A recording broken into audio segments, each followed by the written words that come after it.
So I did my video on Kodo Sawaki. He was born June 16th, 1880, and he died December 21st, 1965. He was orphaned from an early childhood. Eventually, he ran away at 16 years old to become a monk.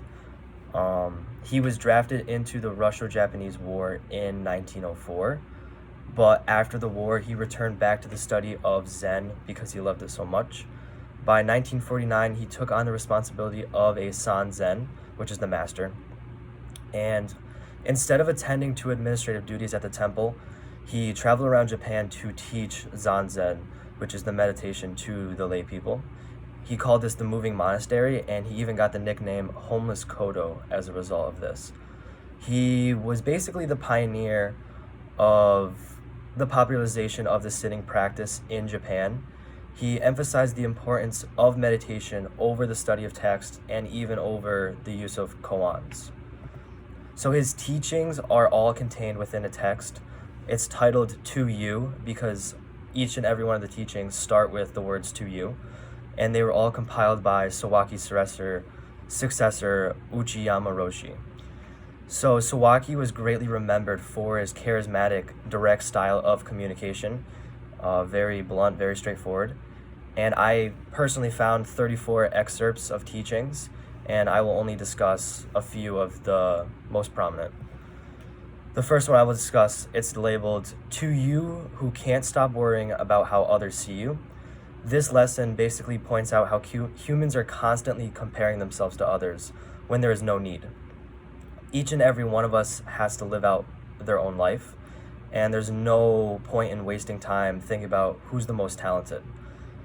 Everything in this universe has its own identity, so your eyes aren't comparing themselves to your nose or your eyebrows, and the nose can't replace the eyes, the mouth can't replace the ears.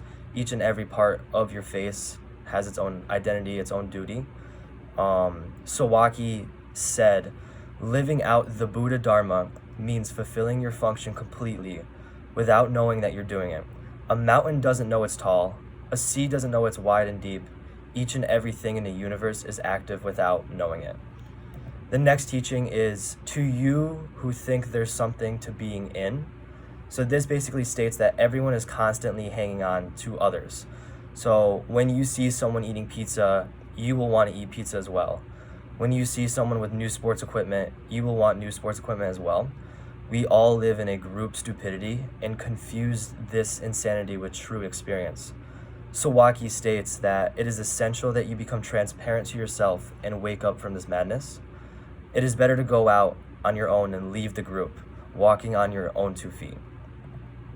The next lesson states, To you who are totally exhausted from fighting with your spouse, when people fight, they are simply seeing things from different points of view. Therefore, it is not a matter of who is correct. We need to stop trying to be something special, something better than the rest. Sawaki states, to just be what you are. Everyone falls victim to imagining their ego as something that is unchangeable, but in reality, nothing is permanent. The next lesson is, To you whose life is about money, money, and more money. If money truly granted happiness, then those who have the most money would be the happiest, but this isn't so. People get helpless and say they need more money to live. Sawaki states not to state this. It is, in this world, you can lead a fine life without savings. Sawaki directly states, some think they're important because they have money. Others think they're important because they have satori, which is enlightenment. But no matter how much you puff up your personal stack of flesh, you won't make yourself into anything besides the devil. So these teachings are significant because almost anyone can relate to these teachings from Kodo Sawaki. He discusses the bigger questions and issues that modern society has. I see people wondering all the time, people worried about their career, people fighting with their relationship, significant other, people complaining all the time about how busy they are. And these teachings are answers or guidelines for people. And this is why he appealed to the lay people so much.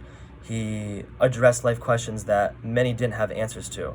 And this simple, free, and wise approach to life touched many people from all parts of Japan. He talked to people from big cities to villages, universities, and even prisons. And that is Kodo Sawaki.